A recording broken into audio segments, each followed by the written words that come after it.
Praise God.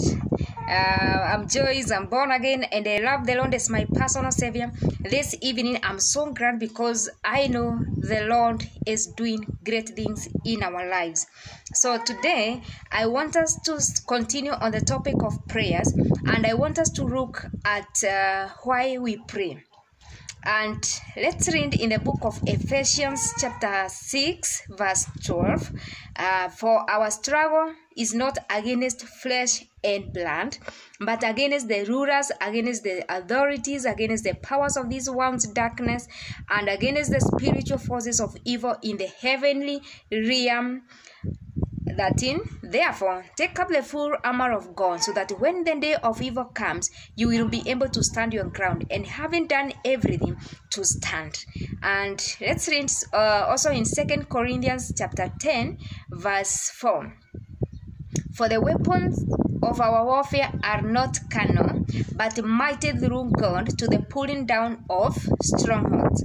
And so we can see that this one has got powers of darkness. They are spiritual forces that resist us every day, so that we don't become that which Christ paid the price for us to become.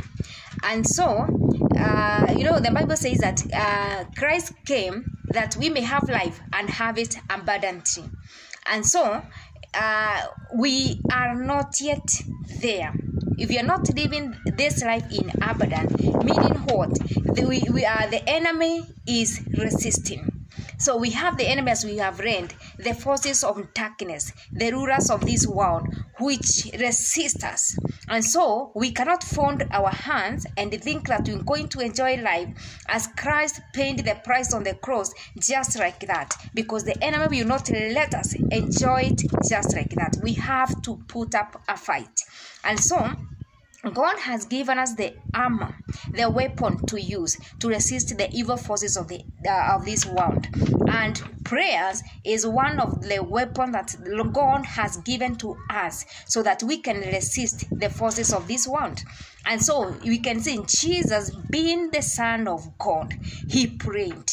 He would pray throughout the night. Why? Because he brought the kingdom here on earth, and he knew that the enemy will resist for people to be loosed so that they can enjoy that which they're supposed to enjoy. And he had to engage so that these forces can be pushed back and give way, so that his ministry and his kingdom could be established here on earth. And so he gave us the key, and so we have the key. Matthew chapter 16 verse 19 says that, and I will give you the keys of the kingdom of heaven. Whatever you forbid on earth will be forbidden in heaven, and whatever you permit on earth will be permitted in heaven.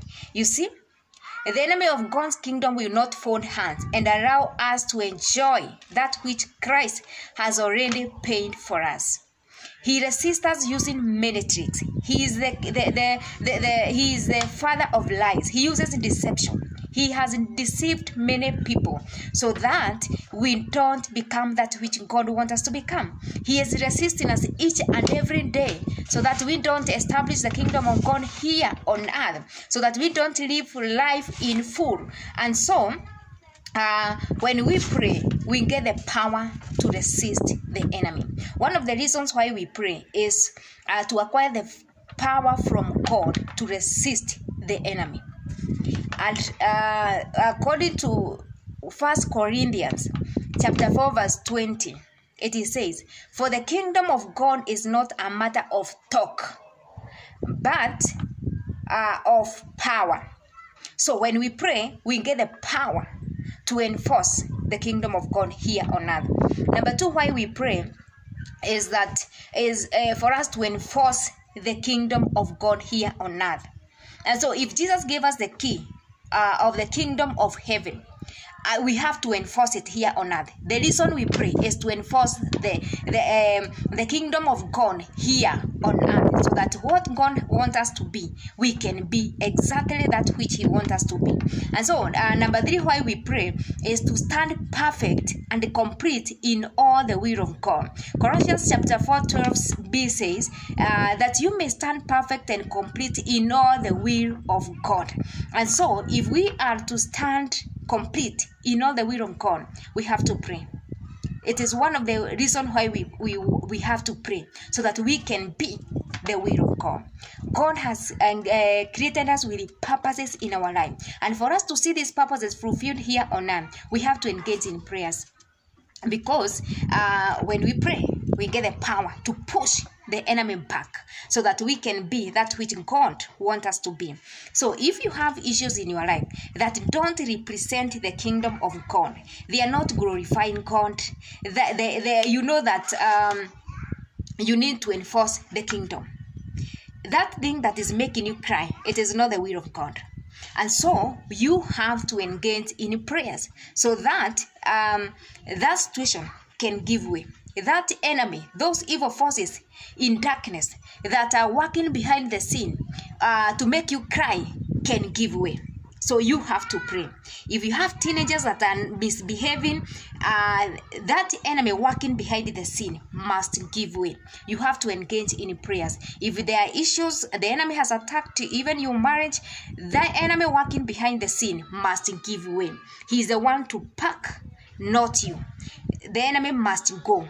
He must live, and the will of God concerning families must be fulfilled, because that enemy, those forces that works behind the scene, they must give way. They must be pushed back, and we are going to do that by the power of prayers. So whatever is making you cry, enforce the kingdom of God on your knees, and don't give way. Don't lose some battle. Don't give up without a fight. Fight. From the time of John the Baptist until now, the kingdom of God suffers violence, and the violence will get it by force. So you're not going to fold your hands, because the enemy is not folding his hand. You know, every time the government want to evict people, even not even any other person, you don't give up just like that. You don't give way just like that. Whatever is rightfully yours, you have to fight for it. So whatever is rightfully yours, you have to fight for it. If it is health, Christ has already paid the price for us to enjoy divine health. And so we have to fight for what is rightfully ours, because it is paid. It has already been paid in full on the cross. And so ours is to enforce. We are praying to enforce that which Christ has already paid on the cross. And so may God give you the grace to push that which God has already given unto you. So because you cannot fold your hands, you have to engage in prayers, so that you see your purpose fulfilled, because that is the will of God. And I pray that you, from today, you're not going to just sit there, cry over issues that you can bring before God, and enforce His power over these matters. So may God bless you as you engage more in prayers. And if you don't know Christ, may you receive Christ as the Lord and Savior of your heart, so that you can know how to engage and get that which Christ has already paid for you to work in your life. May God bless you. May God keep you. In Jesus' name, amen.